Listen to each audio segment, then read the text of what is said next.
I'm Carrie Peters, a recognized thought leader in the Microsoft Dynamics community and a Microsoft MVP for business application. Welcome to the Get Your New View podcast.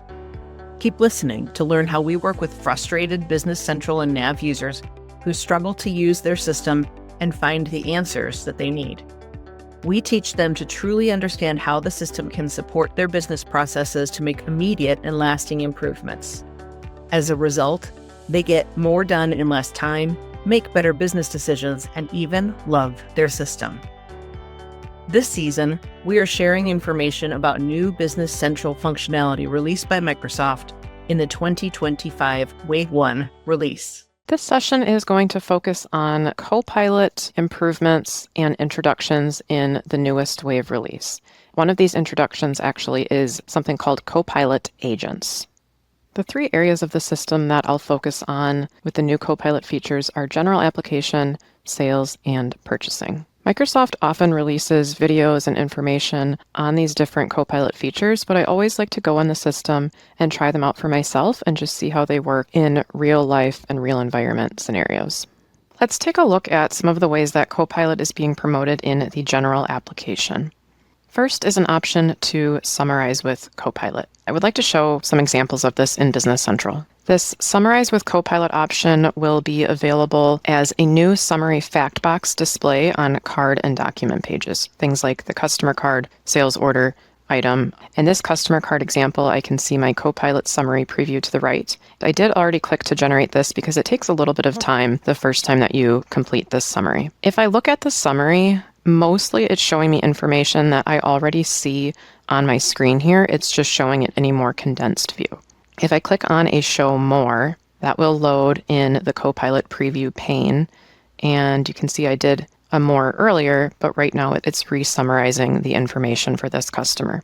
So again, I do see a lot of the statistics from the customer card restated over here, but I do think there is some additional good information. I can see the outstanding orders, and I can also see the average collection period. So I really like this average collection period statistic, and I think that that's really valuable. I'm going to go ahead and close out of this, but I'm going to go to my item list and try this on an item.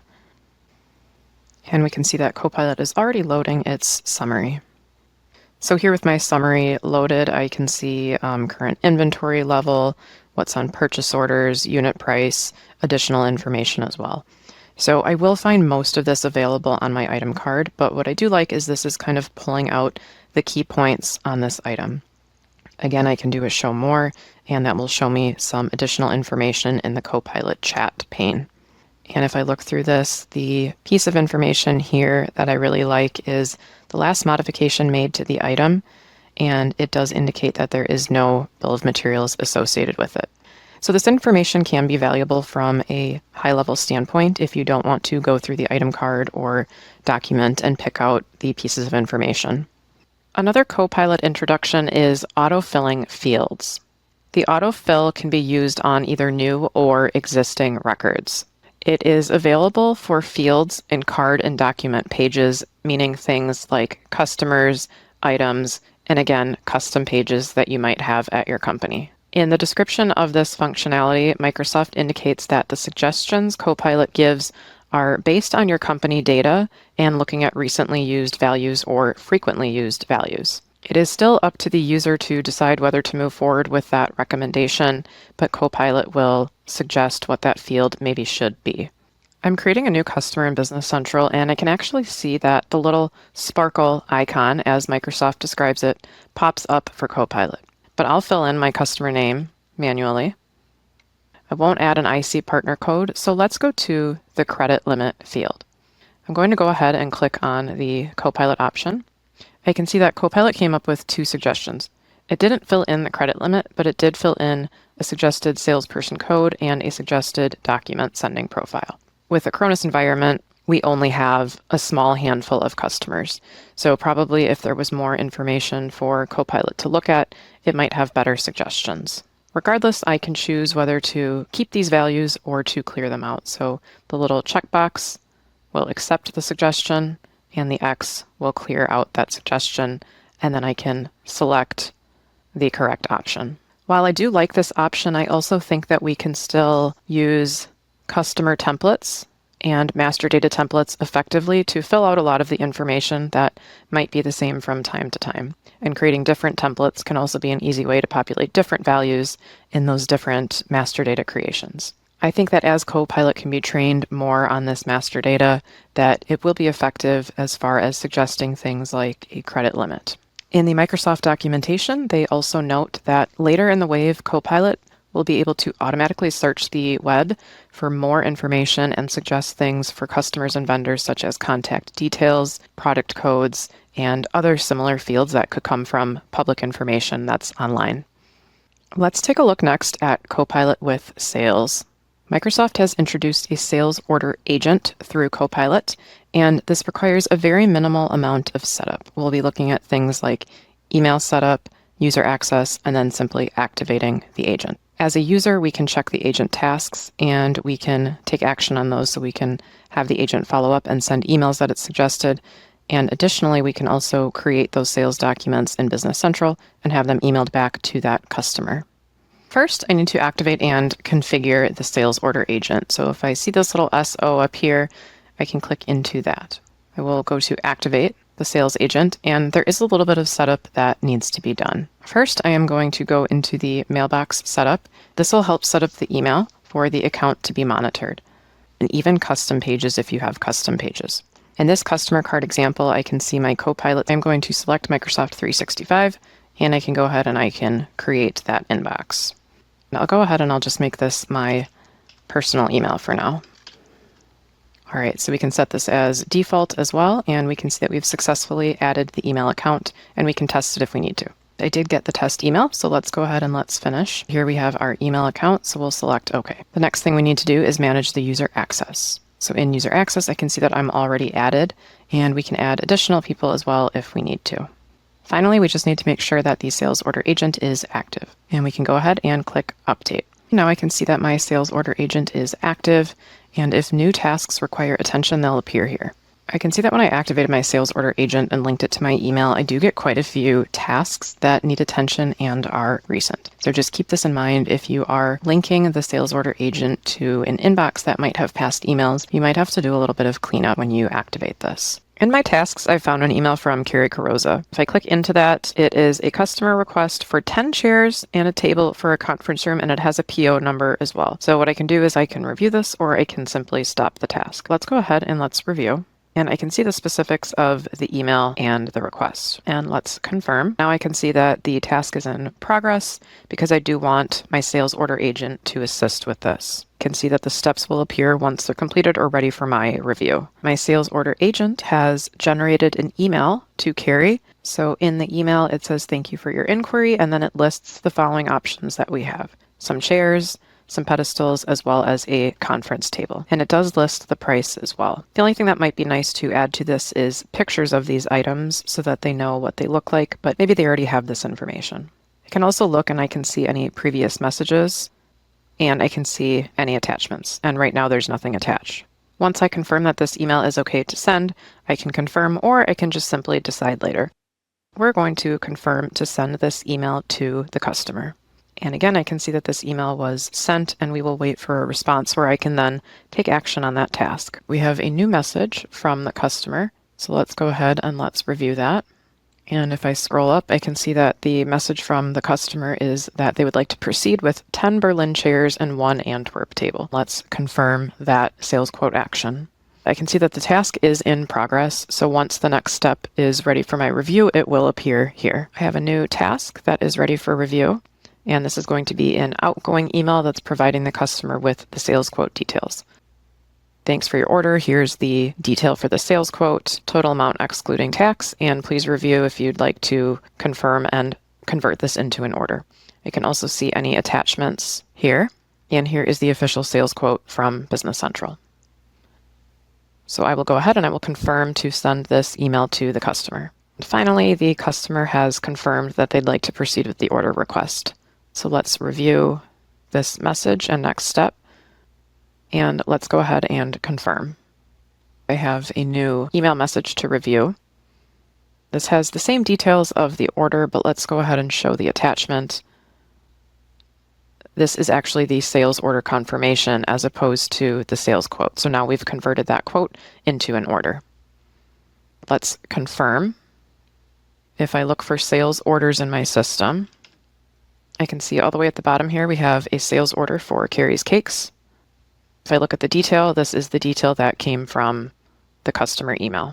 So I was able to complete this whole process without even having to open my email inbox. In general, I thought the sales order agent was very easy to configure and work through. However, I will mention that I did a pretty simple example. So I didn't test this with anything too complex, and the information that I got from the customer email was pretty clear. Additionally, the thing that I noticed the most when I connected the sales order agent is that I did have a lot of emails that were in my Copilot window as tasks for the sales order agent. So I can go through these and I can review and I can simply stop any tasks that I do not want the sales order agent to continue working on. However, I just wanted to let you know that this is one of the things that I experienced that I was not expecting, especially after watching the Microsoft demo video on this, where there was only one email in the sales order agent tasks. Overall, though, I thought this was really simple to use, and I look forward to the improvements and new introductions to the sales order agent in the future. Another functional area where Copilot and agent functionality is being expanded to is purchasing. Microsoft is introducing a payables agent. However, this payables agent will not be available for public preview until later this year. So later in 2025, we should have more information and be able to actually try this out in a preview environment. But for now, what I'd like to do is share the information that Microsoft has shared to us and pick out some key points. The first thing to review is the value that this is bringing to your business. If you look at the last sentence in this section, it notes that the payables agent allows AP professionals, clerks, and accountants to focus on more demanding tasks that boost productivity and efficiency. And what this means to me is that the payables agent is not intended to replace any position at your company or in the accounting department. It's simply to take away some of those maybe manual repetitive tasks so that your team can focus on things that are a little bit higher value. Here we can see that the payables agent first focus is operating costs or overhead expenses. The way that the payables agent will work is it will source files and attachments related to these operating or overhead expenses. The way that the agent can get those documents is by specifying either an email and the agent getting the attachments, or the agent can actually import PDF files from a SharePoint folder where invoices can be put for processing. This payables agent and this functionality will utilize the eDocuments module of Business Central. OCR will also be utilized with this payables agent. As far as entering the information in Business Central, the payables agent will create a purchase invoice. It will use relevant information like purchase history, accounting policies, and other things that are going to be set up when you activate that agent. I'm curious to see how accurate this payables agent is, and I'm curious to see what the settings are, how it learns, etc.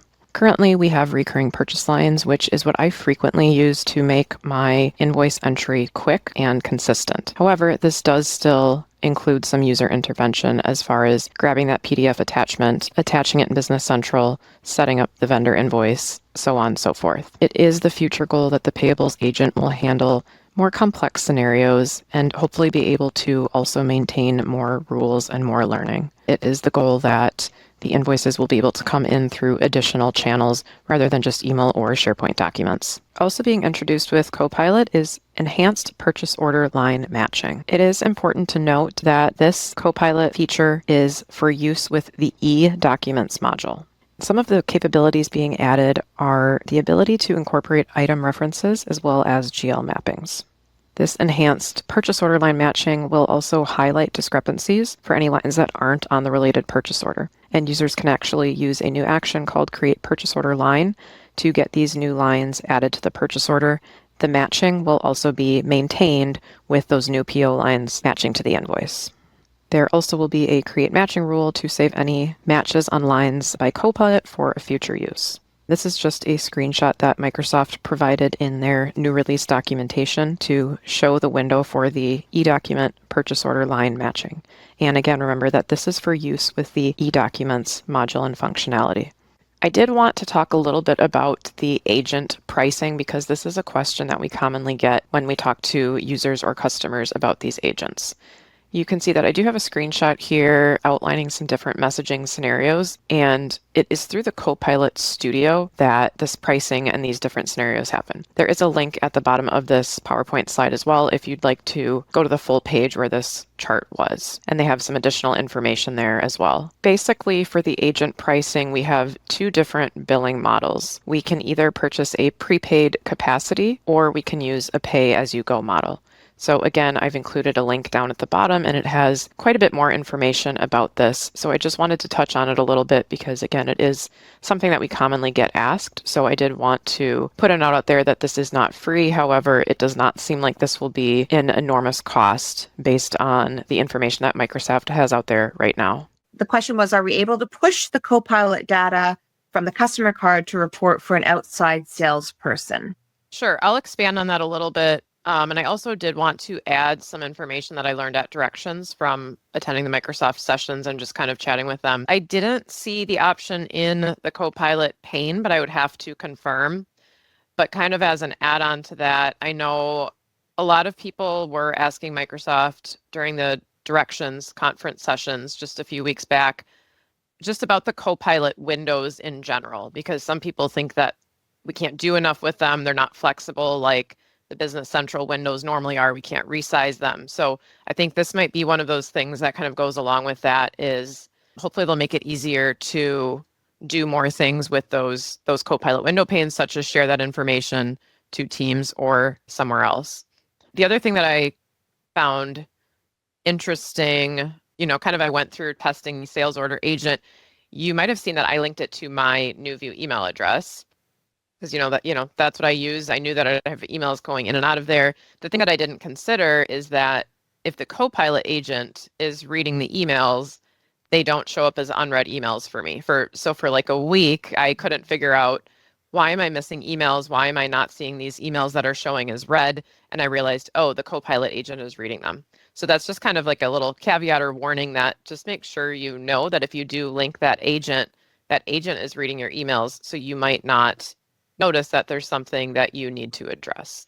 Once I figured that out, I unhooked that Copilot agent very quickly, but it was something that I hadn't expected. So that's why I always like to test through these things on my own. We just have a comment from Shelley.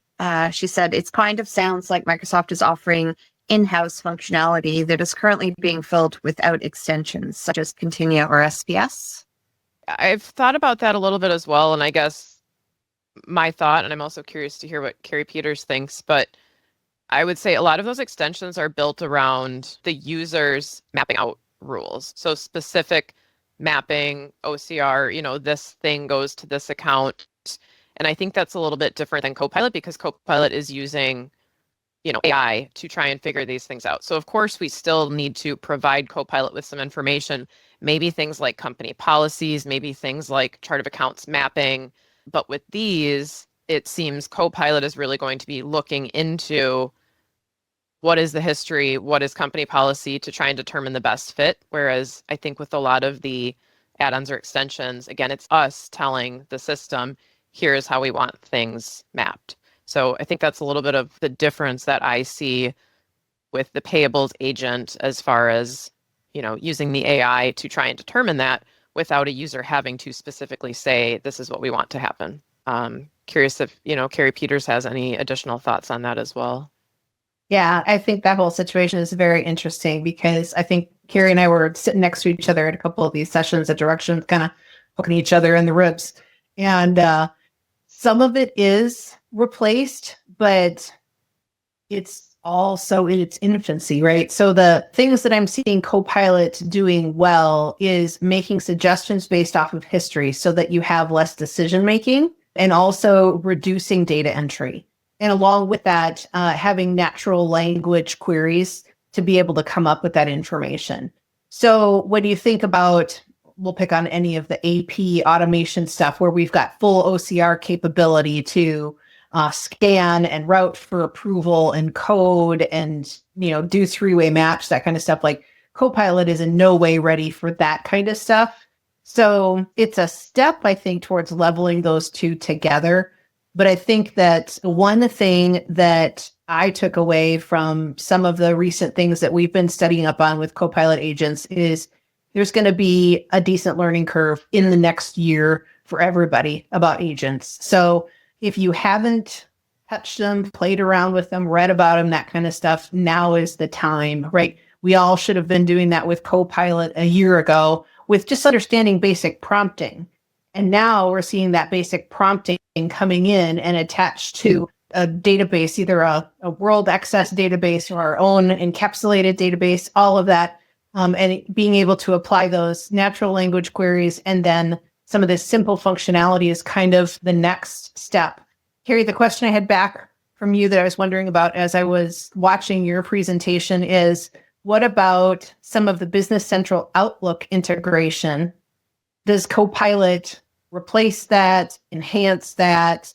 As I talk with more and more customers, we're talking about how they're operating in Outlook with Business Central more often, and that the transition between those two applications is becoming more seamless.